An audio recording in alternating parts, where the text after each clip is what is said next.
Oh, hey, Jeremy here from Long Speed Marine. Well, as you can see, we've got paint on the roof, but we've also got issues. So this is going to be a what not to do video when you're painting your car. So let's get into this now. I'm going to cover off what I did wrong. First thing is, as some of you may know, I'm trying to get this car ready to go to the Motorama car show. No, it's not going to be done.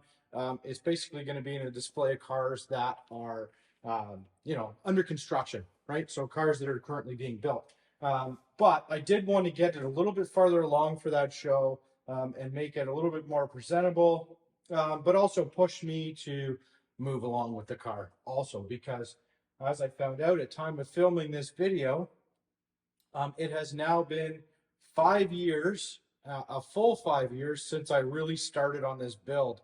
And I know that because I had got the chassis that I used the parts for from this car 5 years ago today. So yeah, we've been working on this car for 5 years.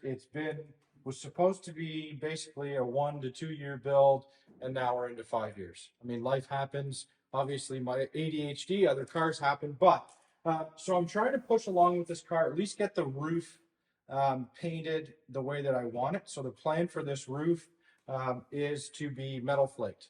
So I'm going to shoot this thing with metal flake. I can show you right here. This is the metal flake I'm using. It's from Tropical Glitz. It's called Gator Green. So it's a pretty dark green, almost black, kind of like the color that I've got on here now. I was going to go with their Gator Green that they have, but to get it from the US, it's quite expensive. Their paints are a little bit different down in the US than up here in Canada. So I found one that was pretty close, a pretty close match on a production car. Now, it's always good if you can, if you see a custom color that you like, try and see if some of the production cars have it, because it obviously will be easier to get in the future should you need to touch up or do some more paint work. So this is actually a Hyundai color. It is called Cardiff Green Pearl Metallic. So Hyundai Green, Cardiff Pearl Green Metallic is what this is. So I saw one of these Hyundais one day, and it was basically almost looked black until the sun hit it. So you can probably notice in this area, it looks almost black, and then up top it looks green. So that's really cool. So that's what the rest of the car is going to be. My plan also was to leave it flat like this, just leave the base. A lot of people recommend going over top of it with a clear coat that you flatten. Unfortunately, the flat clears are hard to get. I don't even know if someone makes one anymore. I know someone will probably put a comment down below with who has one, but I was just going to leave it like this. And then if I have to touch it up or anything, it's quite easy to touch up because you can just sort of blow in that area somewhat to touch this up if you just leave it with the base. Obviously, there's no protection over it, so you are going to get chips and scratches and stuff like that in it. So what did I screw up? So I'm going to throw in a couple pictures here of going along and doing the process.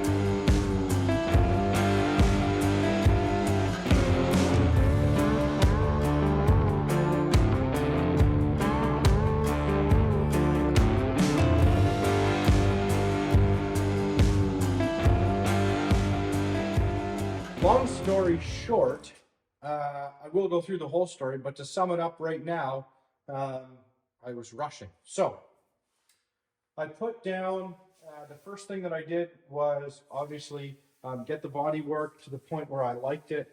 Started basically shaping this out with my filler, my fiberglass filler, then my Bondo filler.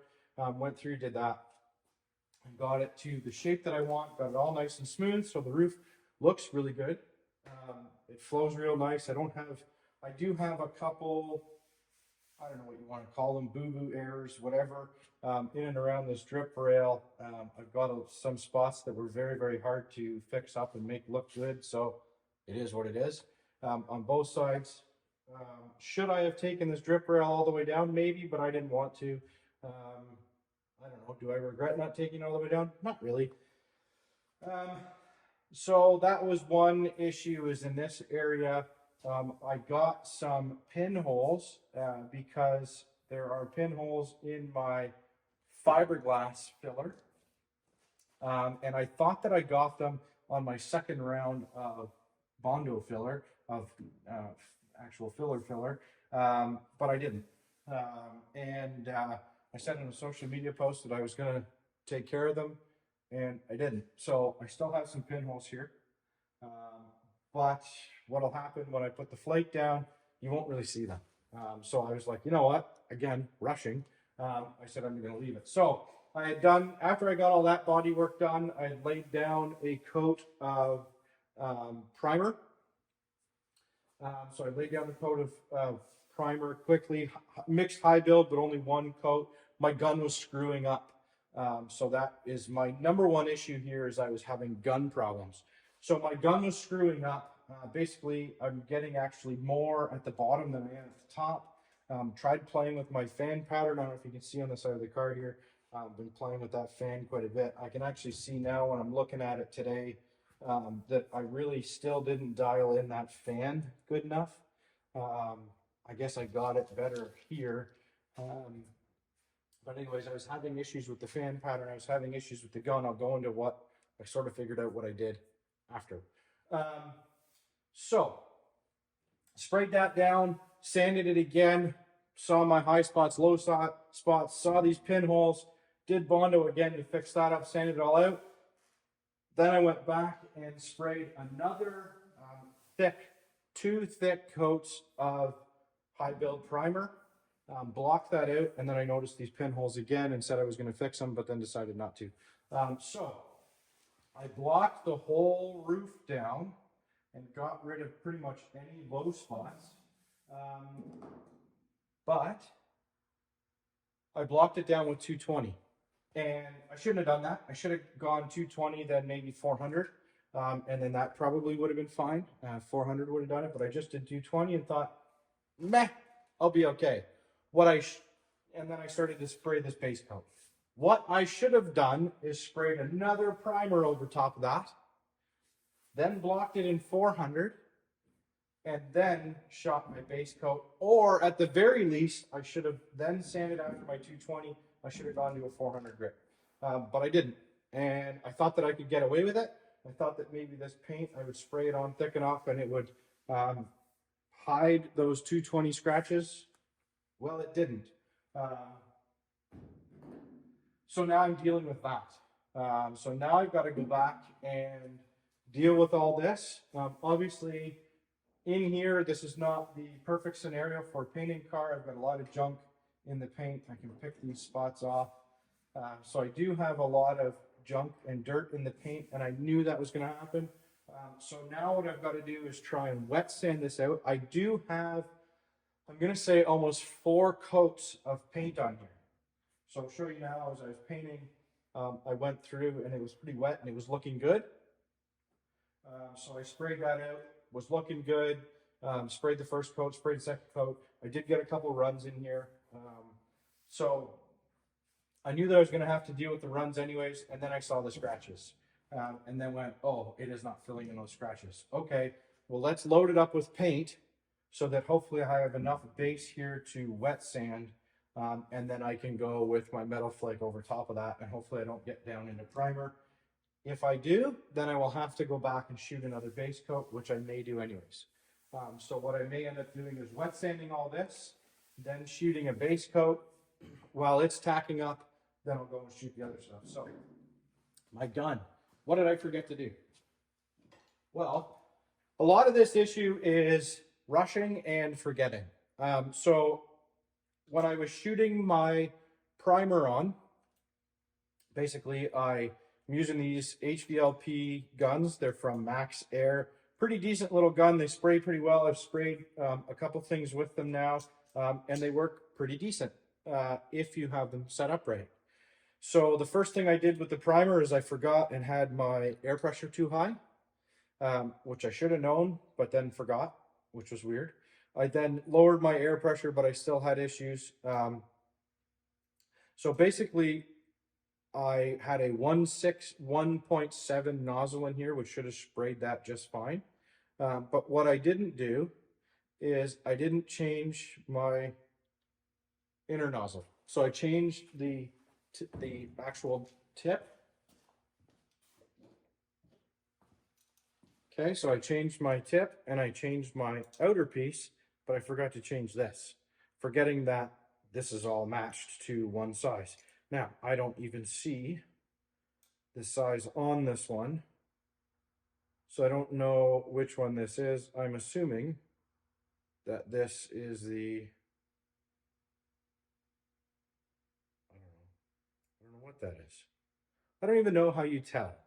There should be a number on this. Maybe if I take it off, it's on the inside, but there should be a number to at least identify what this nozzle is. There's a number on here, which is on the brass piece, 1.7. There's a number on here, which tells me 1.7, but I'm not seeing a number on here. And I did look at that before I started and didn't see a number and thought, okay, I should be good. It should work fine. And I started going, but I think that this is a 1.4, maybe. I don't know. So that was causing me an issue spraying this out. I wasn't getting as thick coverage as I wanted. My fan pattern was being a bit goofy, and this fan nozzle is a bit loose, this trigger. The other thing that happened when I was spraying that is this nut on the inside, which is actually backing out again. I have tightened this twice. So this nozzle, or the adjustment here on the inside, this little nut, keeps backing out on me. So what happens is when I adjust this for my flow, which you adjust on the outside with the knob, you then counteract it by this backing out, and it doesn't allow the trigger to go in. So your first bit is air, and then your second bit is actual paint. So that was a bit of an error. That was a big boo-boo, is I didn't take my time to slow down and set the gun up properly in the primer stage. And then I didn't set the gun up properly in my paint stage. As you can tell by all these spots, I kept screwing up.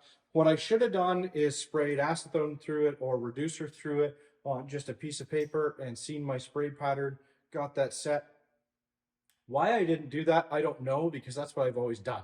I've always gone and just sprayed that, you know, a who cares liquid, right? So your reducer or an acetone through it, and got that gun set up. Take your time, spray a bunch of spray outs on just some paper and just see what happens.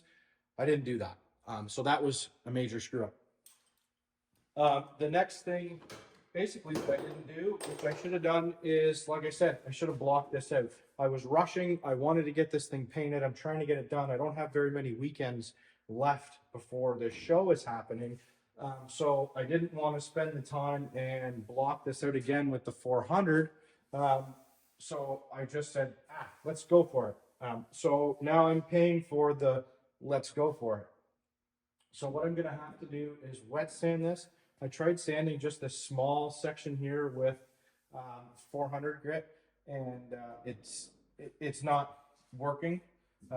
It's basically just clogging up the paper.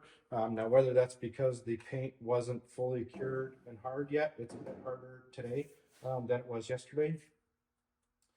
So maybe that's the issue why it's clogging up the paper. But I will just wet sand this out and see what happens, and try it with the 400. And 400 I should be good. If not, then I'll have to go to 600. Now, the other thing is, when I went and wiped this down with the grease and wax remover, I could still see a bunch of these scratches. So I should have known right away not to go farther. Again, my mistake. You know, it happens. You screw up, you rush, and that's what happens when you rush and try to get things done faster than you sort of should. But anyways, that's what's happening here on the Mercury. So I'm going to have to go through, like I said, once I get back from work obligations, and we're actually taking a bit of a family vacation. So once I get back from all that, I will get back onto this, and it will be sanding this all out. and then we'll go through and finish off with our metal flake and clear coat. So the metal flake I am going to be spraying in the clear coat. So what I'll do is I will put 2 decent coats down with the metal flake in it, and then I'll spray a bunch of clear on top of it, maybe 2 coats, maybe 3 coats of clear on top of that to bury that flake in there.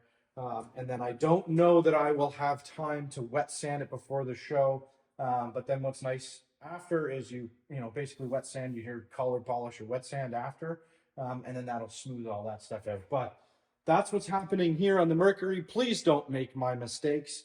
And we hope that you stick around to see the finished product of this. Again, I'm sorry I didn't film any of that stuff because I was trying to get it done quickly. I was trying to work as fast as I could, and setting up the cameras and all that kind of stuff, takes a bit of time. So I was just trying to get this done quickly. Anyways, say Libby. So I will see you on the next one. Please make sure you hit that subscribe, smash the like, follow along with this and all my projects that are coming up. And we look forward to a killer 2024. Thanks very much and take care.